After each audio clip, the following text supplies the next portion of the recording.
성경 함께 읽습니다. 사도행전 3장 1절에서 10절 시작. 제9시 기도 시간에 베드로와 요한이 성전에 올라갈새 나면서 못 걷게 된 이를 사람들이 메고 오니 이는 성전에 들어가는 사람들에게 구걸하기 위하여 날마다 미문이라는 성전문에 두는 자라. 그가 베드로와 요한이 성전에 들어가려 함을 보고 구걸하거늘 베드로와 요한이 더불어 주목하여 이르되 우리를 보라 하니 그가 그들에게서 무엇을 얻을까 하여 바라보거늘 베드로가 이르되 은과 금은 내게 없거니와 내게 있는 것을 내게 주노니 나사렛 예수 그리스도의 이름으로 일어나 걸으라 하고 오른손을 잡아 일으키니 발과 발목이 곧 힘을 얻고 뛰어서서 걸으며 그들과 함께 성전으로 들어가면서 걷기도 하고 뛰기도 하며 하나님을 찬송하니 모든 백성이 그 걷는 것과 하나님을 찬송함을 보고 그가 본래 성전 미문에 앉아 구걸하던 사람인 줄 알고 그에게 일어난 일로 인하여 심히 놀랍게 여기며 놀라니라. 아멘. 오늘은 사도행전 3장 1절에서 10절 말씀을 가지고 손잡아 일으키라, 이런 제목으로 말씀을 나눕니다. 같이 할까요? 손잡아 일으키라. 여러분, 제목을 다시 한번 읽을 때 한번 떠올려 보세요. 손잡아 일으키라.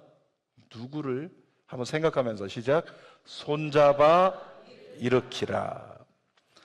손잡아 일으키라는 제목을 생각할 때 가장 먼저 떠오르는 사람들이 있을지 모르겠어요. 어떤 사람이 떠오를까요? 질병과 싸우느라 기진맥진하고 지쳐있는 사람이 있으면 그런 사람, 우리 조혜선 집사님 손잡아 일으키라, 우리 인경이 손잡아 일으키라, 이런 마음이 들겠죠. 또 반복된 실패 때문에 좌절하는 사람이 있으면 그런 사람 손잡아 일으켜야 되겠다 대상으로 보이겠죠. 뿐만 아니라 관계에 시험 들어서 뒤로 물러난 사람이 있으면 그런 사람도 손잡아 일으켜야 되는데, 이런 생각을 할 거예요. 하나님은 교회로 부름받은 그리스도인 된 여러분들에게요, 바로 그와 같은 사람들, 주저앉아 있는 자가 있으면 손잡아 일으키라고 말씀하세요. 여러분, 그런데 때로는요, 그렇게 내가 누군가를 손잡아 일으켜야 되지, 이 생각을 할 수 있는데, 때로는 손잡아 일으켜야 되는 대상이 누구일 수 있다? 나일 수 있다는 거예요. 이 자리에 있는 자들 중에서는 누가 나를 좀 손잡아 일으켜줬으면 좋겠다, 그렇게 생각이 들 때도 있는 거죠. 오늘 말씀 가운데 하나님께서 여러분의 손을 잡아 일으켜 주시기를 원합니다. 세 가지를 나눌 텐데, 첫 번째로 베드로와 요한의 기도에 대해서 한번 살펴봅니다. 사도행전 3장 1절 읽습니다. 제9시 기도 시간에 베드로와 요한이 성전에 올라갈새. 여러분, 히브리 이스라엘 민족들의 그 시간은 우리나라와 비교를 한다면 이스라엘의 시간에 6을 더하면 우리나라 시계가 되는 거예요. 그러니까 성전에 제9시에 올라갔다고 했는데 9시에다 6을 더하면 몇이 되죠? 계산이 안 나옵니까? 몇이 되죠? 15가 되죠. 15는 몇 시예요? 오후 3시죠. 그러니까 지금 여기서 얘기하고 있는 시간은 오후 3시예요. 자, 오후 3시 기도 시간에 베드로와 요한이 성전에 올라간다고 이렇게 얘기합니다. 유대인들은 예나 지금이나 전통이 있는데 하루에 3번 성전에 올라가서 기도하는 전통이 있어요. 만약에 성전이 너무 멀다 그러면은 멀리 가지 않고 내가 있는 자리에서 이쪽에 성전이 있다 그러면 그 성전을 향해서 엎드려서 기도를 하루 3번 하는 전통이 있었다는 거죠. 다윗도 그랬어요. 시편 55편 17절 다윗의 고백입니다. 시작. 저녁과 아침과 정오에 내가 근심하여 탄식하리니 여호와께서 내 소리를 들으시리로다. 하루에 3번, 이게 뭐 저녁 또 정오 또 아침 이렇게 기록되어 있는데, 이 시간은 사실은 뭐 아주 깊은 저녁이라기보다는 아침 9시를 얘기하고요, 그 다음에 정오 12시를 얘기하고 또 오늘 본문에 나온 것처럼 3시를 얘기해요. 그러니까 유대인들은 항상 이 3시, 아침 9시, 12시, 오후 3시가 되면 하나님 앞에 그렇게 기도를 했다는 거죠. 다윗도, 다니엘도 그랬어요. 6장 다니엘서 10절 읽어보겠습니다. 다니엘이 이 조서에 어인이 찍힌 것을 알고도 자기 집에 돌아가서는 그 방에 예루살렘으로 향하여 열린 창에서 전에 하던 대로 뭐라고요? 하루 3번씩 무릎을 꿇고 기도하며 그 하나님께 감사하였더라. 다니엘이 뭐 하던 대로? 전에 하던 대로. 그러니까 율법을 배우면서부터 하루 3번 하나님 앞에 기도해야 된다. 그 전에 하던 대로 그리고 기도했다는 거예요. 베드로와 요한이 그랬어요. 전에 하던 대로 늘 해왔던 것처럼 이들은 이때도 기도하기 위해서 성전을 찾아 올라갔다는 거죠. 나중에 보면 어떻게 됩니까? 결론적으로 베드로와 요한을 통해서 안전뱅이가 일어나잖아요. 여러분 이렇게 선포합니다. 기도하는 사람을 통해서 하나님은 반드시 역사하십니다. 거꾸로 보면 어떻게 될까요? 내가 기도하지 않으면 하나님을 경험할 수가 없는 거예요.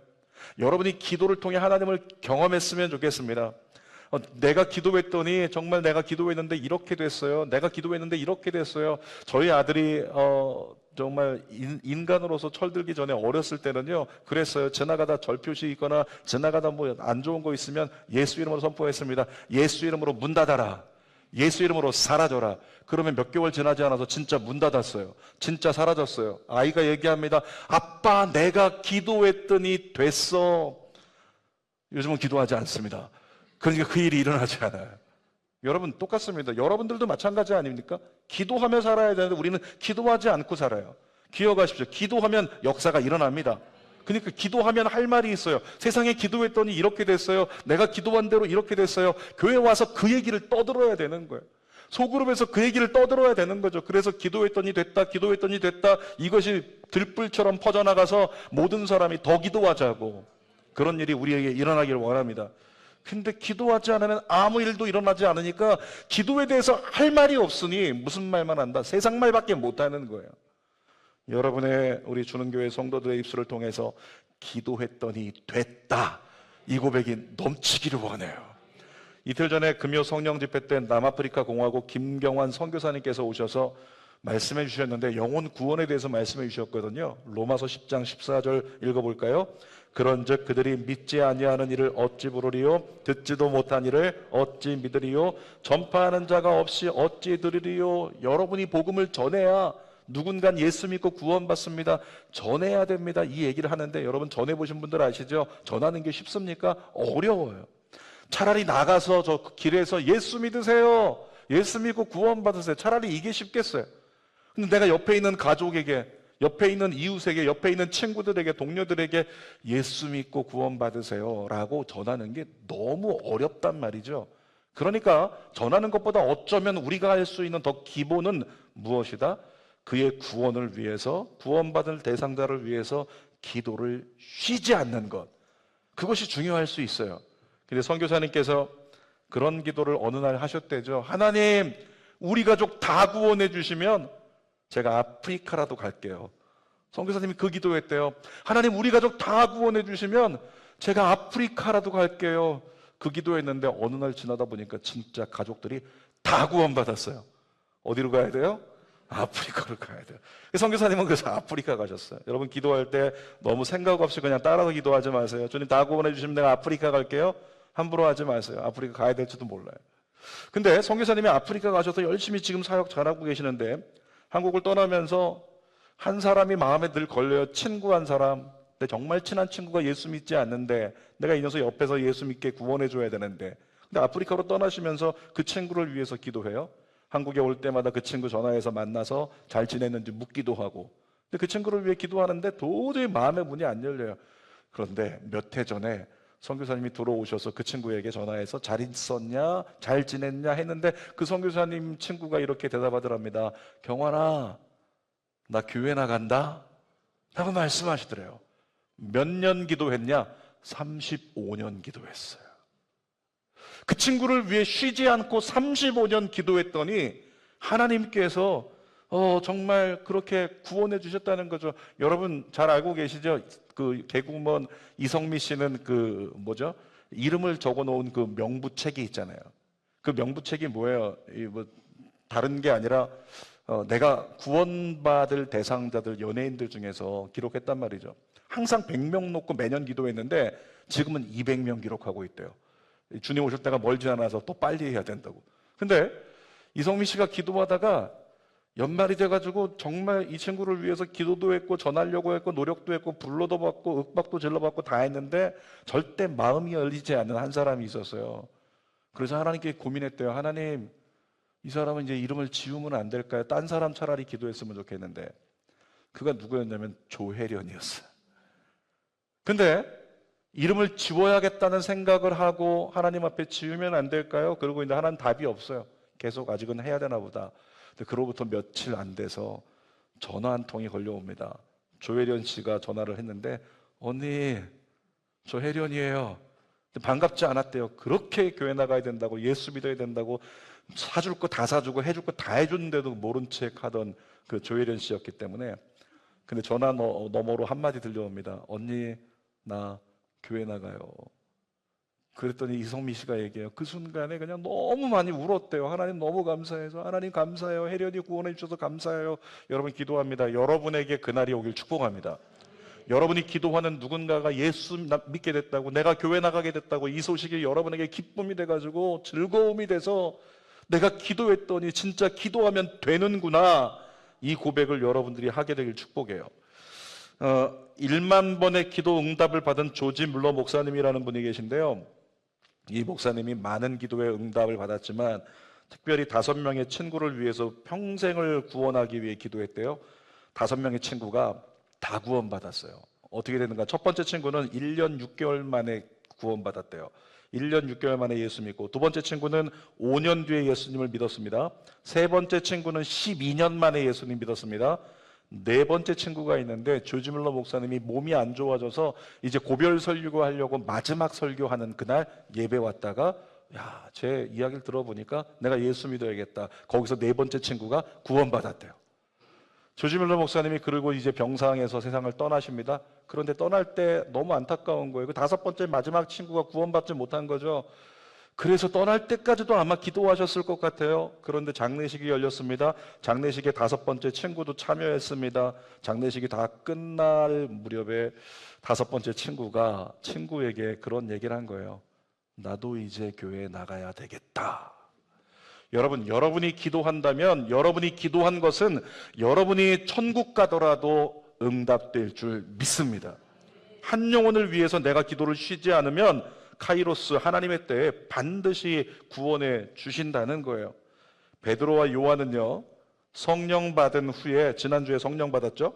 성령 받은 후에 하나님 나라와 예수 그리스도를 전했어요. 그러다가 만난 사람이 누구냐면 오늘 본문에 나오는 성전의 입구에 앉아있는 구걸하던 안진뱅이요. 자, 여러분, 안진뱅이가 여기서 구걸하고 있어요? 근데 이 안진뱅이는 그동안도 하루에 3번씩 예루살렘 성전에 올라가서 기도하느라 들어오고 나갈 때마다 늘 봤었어요. 늘 저기 있었어요. 저기 안진뱅이, 저기 구걸하는 사람이 있구나. 지나갔어요. 나왔습니다. 지나가고 나올 때마다 늘 보던 사람, 그러니까 그를 모르는 사람이 전혀 없을 정도로 그런 사람이었던 거예요. 늘 그냥 지나갔고 지나쳤다는 거죠. 특별한 일이 일어나지 않았어요. 근데 오늘 본문에 와가지고 사도행전 3장에서 특별한 일이 일어납니다. 오늘은 달랐어요. 오순절날 성령 받은 베드로와 요한이 다른 때는 지나갔던 그 길을 그냥 지나치지 않고 성전 문에서 머물러서 그 영혼을 바라보고 있는 거죠. 그러니까 성령 받고 나서 그 잃어버린 영혼의 그 애환과 아픔이 눈에 보이기 시작했다는 거예요.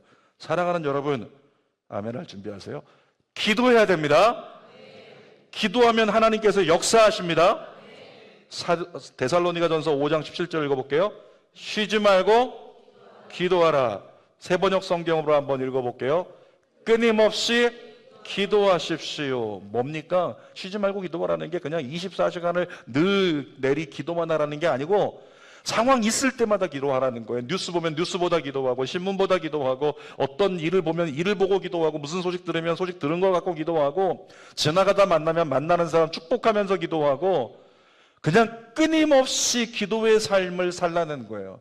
만약에 우리가 좀 실천할 수 있다면 베드로와 요한과 유대인들의 루틴을 좀 우리도 따라가 볼 수 있지 않을까. 그들은 하루 3번 기도했대요. 그러니까 우리도 베드로와 요한처럼 하루 3번 기도하는 루틴을 계획해서 계획적으로 기도할 수 있기를 주님의 이름으로 부탁드립니다. 아멘이 좀 사그러드네요. 다시 잘 결단하세요. 하루 2025년도에 하루 3번 베드로와 요한처럼 하루 3번 내가 잠깐이라도 기도하겠다. 기도하실 분들 기도를 통해서 하나님의 역사를 경험하기 축복합니다. 진짜 그러기를 원해요. 여러분 기도해야 성령 받고요. 성령 받아야 잃어버린 영혼을 향해서 견딜 수 없는 아버지의 마음을 우리에게 부어주시는 거죠. 자, 두 번째로 성전 미문과 안전뱅이에 대해서 함께 나눕니다. 사도행전 3장 2절 읽어볼게요. 나면서 못 걷게 된 이를 사람들이 메고 오니 이는 성전에 들어가는 사람들에게 구걸하기 위하여 날마다 미문이라는 성전문에 두는지라. 이 본문의 안전뱅이가 구걸하던 곳이 어디래요? 성전문이랍니다. 출입문. 근데 그 출입문의 이름을 지금 써놨죠. 무슨 문? 미문. 한자어로 말한다면 아름다울 미자예요. 그러니까 그 성전은 어떤 문? 아름다운 문. 왜 아름다웠을까요? 황금으로 만들어졌어요. 전체가 황금은 아니고 황금으로 아마 이렇게 조각목에다가 금을 입히는 것처럼 황금으로 다 둘러싸가지고 그 문을 딱 쳐다보면 황금문인 거예요. 와, 얼마나 아름답겠어요.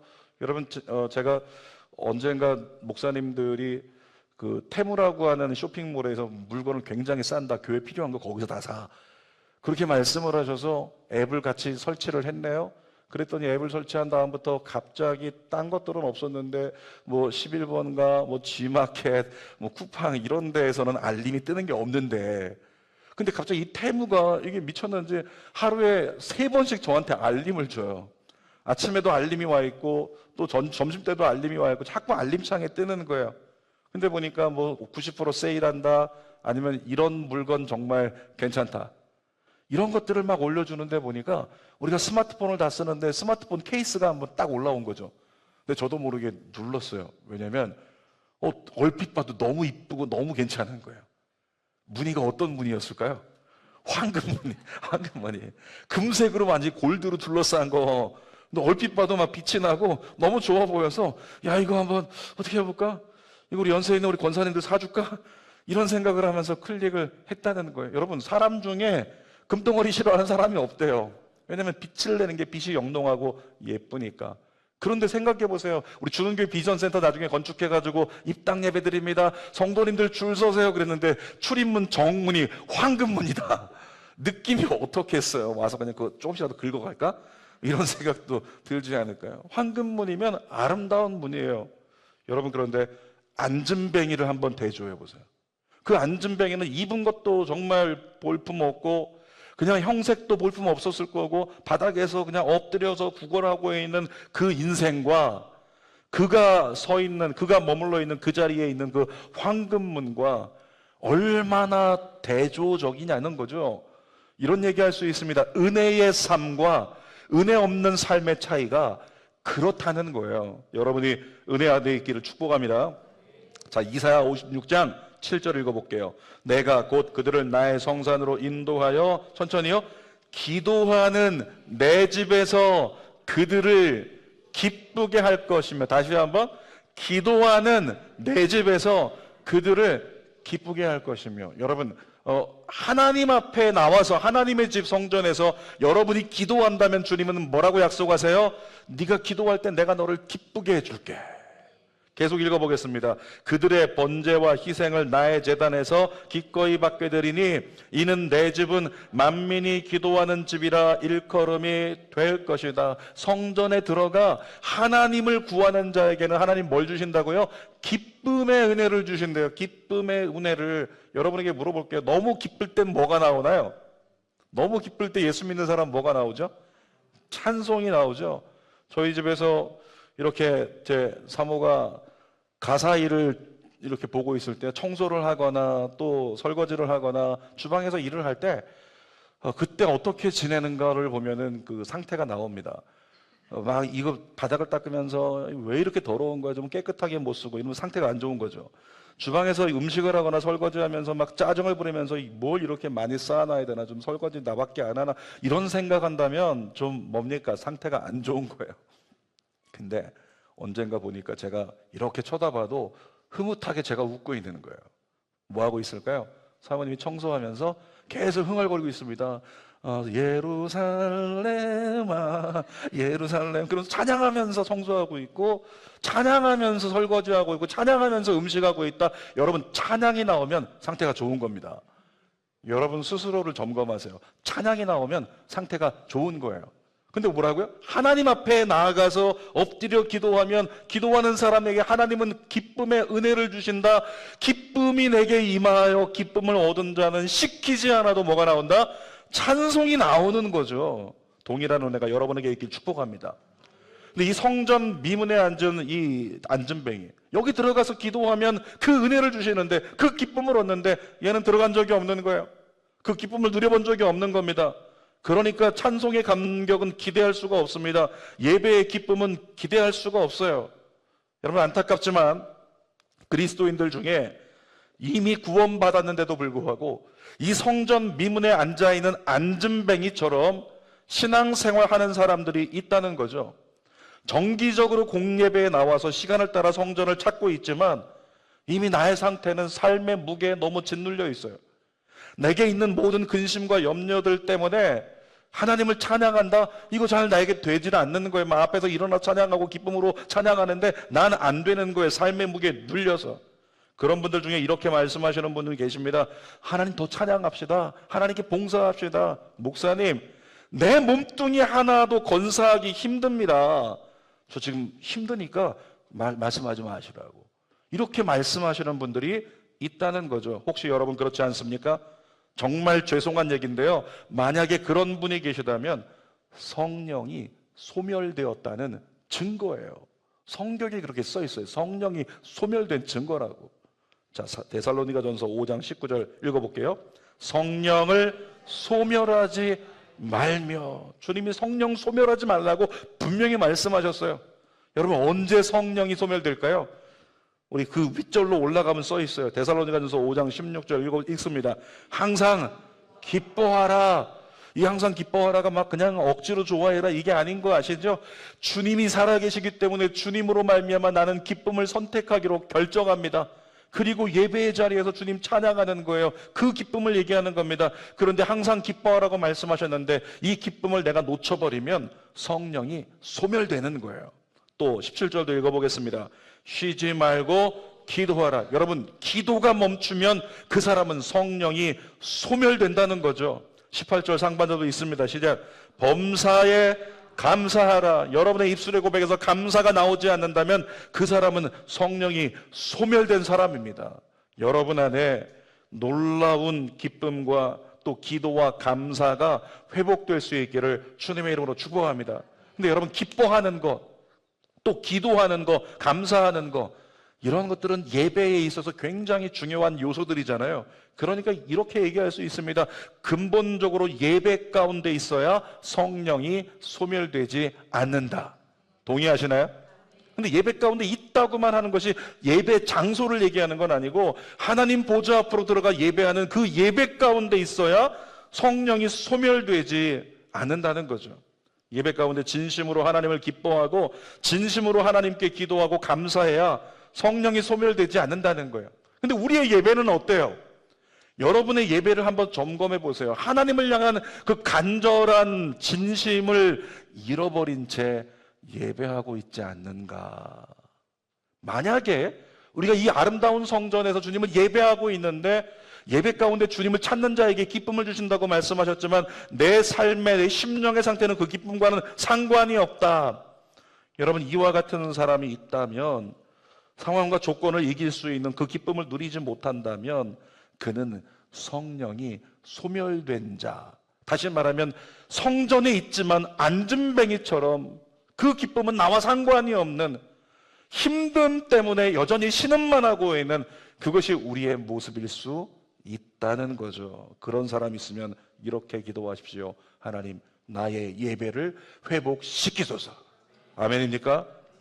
자, 세 번째로 나누겠습니다. 베드로와 요한의 믿음의 선포에 대해서 나눕니다. 4절부터 6절까지 있습니다.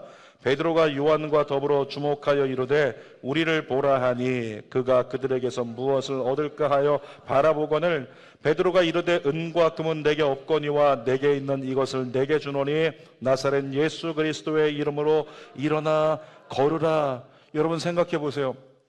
그 안진뱅이가 있는데 안진뱅이에게 다가가서 예수 이름으로 명하노니 일어나 걸어라, 이 얘기 하실 수 있습니까? 하기 힘들잖아요. 어떤 목사님이요, 치유 집회를 하는데 예배를 드리고 설교하신 다음에 여러분들 중에 아픈 사람 있으면 다 앞으로 나오십시오, 여러분을 위해 기도해 드릴게요. 그랬더니 한 권사님 나와서 저 계속 두통이 심합니다. 목사님이 손 얹고 기도합니다. 두통은 떠나갈지어다. 그리고 선포합니다. 두통 나았습니다. 간에 문제가 있어요. 간경화가 있습니다. 예수 이름으로 간경화 치료될지어다. 간은 나았습니다. 아멘 하고 사람들 소리 지르고 흥분해가지고 들어가고 있어요. 이 사람 저 사람 다 나와서 다 기도받습니다. 그런데 저 뒤에서 누가 있었냐면 오늘 처음 온 세 가족이 있었는데, 세 가족이 이렇게 좀 불편한 어떤 몸을 이끌고 온 거죠. 근데 얼핏 봐도 지금 뭔가 이 몸에 불편함이 있는 거예요. 목발을 치고 오거나 뭐 다리가 좀 문제가 있거나 그런 사람이 뒤에 있는데, 그 사람이 갑자기 벌떡 일어나더니 나오기 시작하는 거죠. 목사님이 기도해 주다 말고 그 사람이 나오는 게 눈에 보였어요. 그래서 목사님이 그 사람 기도 끝나면서 이렇게 말씀하셨습니다. 시간 관계상 오늘 기도는 여기까지 하겠습니다. 무슨 얘기일까요? 저 사람은 얼핏 봐도 고칠 수 없는 사람인데 저 사람이 앞에 나온다? 빨리 끝내야지, 안 되겠다. 믿음 없음이 일반적인 우리의 수준이라는 거예요. 그런데 베드로와 요한은 어떻게 그 안진뱅이를 향해서 일어나 걸으라고 선포하고 손잡아 일으킬 수 있었는가? 무엇입니까? 그들이 예수 이름으로 그렇게 된다고 믿었기 때문에. 그들은 즉시 행동으로 옮겨서 안진뱅이의 손을 잡아 일으켰습니다. 7절에서 10절 읽어볼게요. 오른손을 잡아 일으키니 발과 발목이 곧 힘을 얻고 뛰어서서 걸으며 그들과 함께 성전으로 들어가면서 걷기도 하고 뛰기도 하며 하나님을 찬송하니. 자, 뭐 했답니까? 두 가지. 걷기도 하고 뛰기도 하며 하나님을 찬송했대죠. 자, 9절 있습니다. 모든 백성이 그 걷는 것과 하나님을 찬송함을 보고. 자, 두 가지 다시 뭘 봤다고요? 걷는 것을 봤대요. 그 다음에 그가 찬송하는 것을, 다음 절입니다. 찬송하는 것을 봤대요. 두 가지 뭘 봤다고요? 걷는 것을 봤대요. 찬송하는 것을 봤대요. 그것 때문에 10절 시작. 그가 본래 성전 미문에 앉아 구걸하던 사람인 줄 알고 그에게 일어난 일로 인하여 심히 놀랍게 여기며 놀라니라. 무엇 때문에 사람들이 놀라게 됐다고요? 우리가 늘 보았던 저 안진뱅이, 그런데 그가 일어났어요. 그가 걷고 있어요. 그가 뛰고 있는 거죠. 그것 때문에 놀랐어요.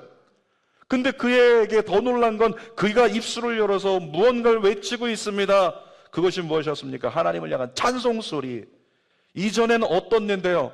이전엔 신음만 했어요. 이전엔 한숨만 쏟아낸 거예요. 난 왜 안 될까? 난 왜 이것밖에 안 될까? 난 왜 이렇게 절망적이어야 될까? 왜 나만 외로워야 될까? 신음하고 있던 그 사람의 입술에서 뭐가 터져 나왔다고요? 찬송소리가 터져 나왔다고요. 여러분, 한 주간 어떻게 사셨어요? 한 주간 기쁨으로 주님을 찬송하면서 날마다 사셨습니까? 앞으로 그렇게 되기를 축복합니다. 그런데 대부분의 사람들은 자꾸 한숨을 쉬어요. 이것도 한숨, 저것도 한숨, 저것도 한숨, 자꾸만 문제가 있어 신음하고 시름시름 앓다가 오신 분들이 대단히 많이 있다는 거죠. 오늘 이후에 이렇게 선포합니다. 여러분의 입술에서 찬송 소리가 터져 나오기를 주님의 이름으로 축복합니다. 이 안진뱅이 한 사람이 그렇게 구원받고 일어나서 뛰어다니면서 주님을 찬양하니까 그 다음에요, 엄청난 일이 벌어졌어요. 사람들이 얘기하죠. 누가 이 안진뱅이가 일어나서 저렇게 뛰게 만들었는가? 그랬더니 제자들이 와서 설교합니다. 예수 그리스도의 이름이 그를 낫게 했다. 그러자 거기 있던 사람들이 모두 놀라면서 사도에 가면 이런 결과가 나타납니다. 시작. 말씀을 들은 사람 중에 믿는 자가 많으니 남자의 수가 약 5천이나 되었더라. 남자만 하더라도 5천 명이 그 광경을 보다가 그 사람 뛰어다니는 거 보고 그 사람이 하나님 찬양하는 거 보고 그렇게 된 것이 예수 이름이 그렇게 만든 거라는 걸 알게 되고, 그 은혜가 나에게도 임하기를 소망하면서 5,000명 이상이 엎드려 회개하며 예수 그리스도를 영접하는 구원이, 부흥이 일어났다는 거죠. 여러분, 이 큰 부흥이 누구로부터 시작됐어요? 누구로부터? 베드로와 요한이요. 베드로가 요한이 뭐 했는데요? 사도행전 1장에 뭐 하던 사람이에요? 저녁 기도에 힘쓰니라. 저녁 기도에 힘쓰니라. 열심히 기도하다가 그 다음 사도행전 2장에서 뭐 받았어요? 성령을 받았어요. 그랬더니 그동안 안중에도 없던 그 영혼이 눈에 보이면서 그 영혼을 향해 예수 그리스도 이름으로 선포하면 나을 거라는 믿음이 임했고, 기도했더니 그 믿음으로 선포하여 고쳤다는 거죠. 여러분, 오늘 광고 중에 유년부 초등부 교사 모집 광고가 있잖아요. 영혼을 위한 사역을 하면 하나님께서 대단히 기뻐하십니다. 근데 교사들이 뭘 하냐면 아이들 붙잡고 기도해줘요. 아이들의 영혼 붙잡고, 하나님 이 아이가 잘 되게 해주세요, 이 아이 잘 되게 해주세요. 교사들이 기도하잖아요. 여러분이 교사 시절에 진심으로 안아주고 기도했던 아이들이 어느 날 보니까 청년이 됐어요. 청년부에 가서 막 기뻐 뛰면서 주님 찬양하고 선교 간다고 예배하고 하나님을 증거하는 전도자가 됐어요. 그날에 그 아이를 통하여 더 많은 영혼들이 구원받는 부흥의 광경을 보게 된다고 생각해 보세요. 그때 구름 사이에서 세미한 음성이 하나 들려오는데, 주님의 음성이 이와 같을 수 있습니다. 그냥 눈에 띄는 교사 출신이 우리 김세현 집사님이니까 이렇게 말씀하시는 거죠. 세은아, 이 아이들, 이 무리들 너로부터 시작된 거다. 네가 유치부 때 그 아이 붙잡고 기도해 줬잖아. 네가 유년부 때 그 아이 붙잡고 기도해 줬잖아. 초등부 아이들 그들을 붙잡고 너희가 기도해 줬잖아. 중고등부 아이들 붙잡고 기도해 줬잖아. 너의 기도로부터 이 아이의 삶, 이 아이를 통해 일어난 놀라운 부흥과 복음의 진전, 너로부터 시작된 거다. 잘했다. 착하고 충성된 종아. 그 음성을 듣는 날이 오겠죠. 여러분, 하나님이 찾는 사람은 유식한 사람도 부자도 권력자도 아닙니다. 하나님은 진심으로 하나님을 믿고 기도하는 한 사람을 찾으십니다. 기도하는 한 사람은 기도하지 않는 한 민족보다 강하다고 말합니다. 여러분, 대한민국 어떻습니까? 지금 국가적인 위기 가운데 있습니다. 대한민국의 국가적인 위기, 전 이렇게 믿습니다. 여러분이 기도 시작한다면 대한민국은 이겨내고 번영할 줄 믿습니다. 설교 결론입니다. 오늘 제목이 뭐예요? 손잡아 일으키라. 서두에도 얘기한 것처럼 이 손잡아 일으켜야 되는 대상이 타인일 수도 있어요. 그런데 이 자리에 있는 여러분 중에 내가 안전뱅인 것 같은데, 나는 성전에 있지만 기쁨과는 거리가 먼데, 나는 성전에 있지만 예배의 감격과는 거리가 먼데, 그런 사람이 있으면 영적으로 안전뱅이에요. 여러분, 그런 사람이 있다면 기도로 다시 시작할 수 있기를 축복합니다. 여러분이 기도로 시작하면서 성령을 구하고 나갈 때 기도로 변화된 여러분을 통해 하나님은 주저앉은 자를 일으켜 세울 뿐 아니라 큰 부흥을 보게 하실 줄 믿습니다. 마지막 한 가지 말씀드리고 설교 마칩니다. 제가 설교 전에 서두에 등단하자마자 했던 얘기 기억하시나요? 영화 아메리칸 뷰티에 나오는 그 메시지 여러분 기억하세요? 다시 읽어드릴게요. 오늘은 당신의 남은 인생 중 첫 번째 날입니다. 여러분, 이전까지 지나간 거 다 괜찮아요. 그런데 오늘이 지나면서 하나님 앞에서 여러분이, 그래, 나에게 있어서 믿음의 사람의 첫날이야, 나에게 있어서 기도의 사람의 첫날이야, 나에게 있어서 예배의 사람의 첫날이야. 왜 아멘은 없을까요? 여러분이 그렇게 되기를 주님의 이름으로 축복합니다.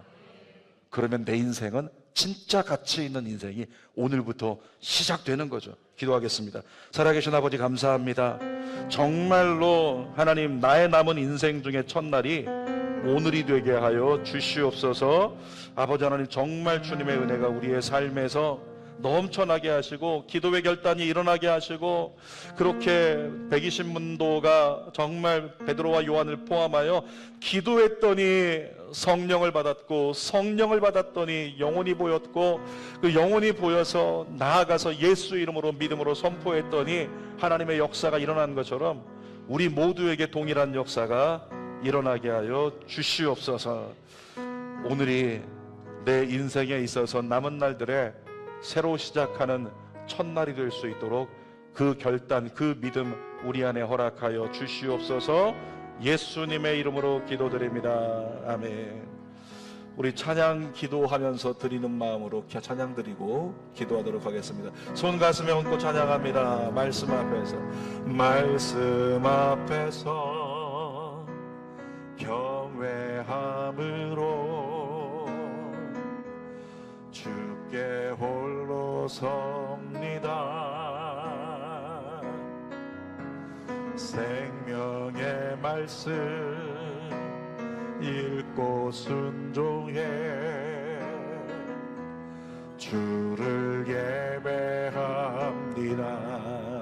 한 번 더 말씀 앞에서, 말씀 앞에서 경외함으로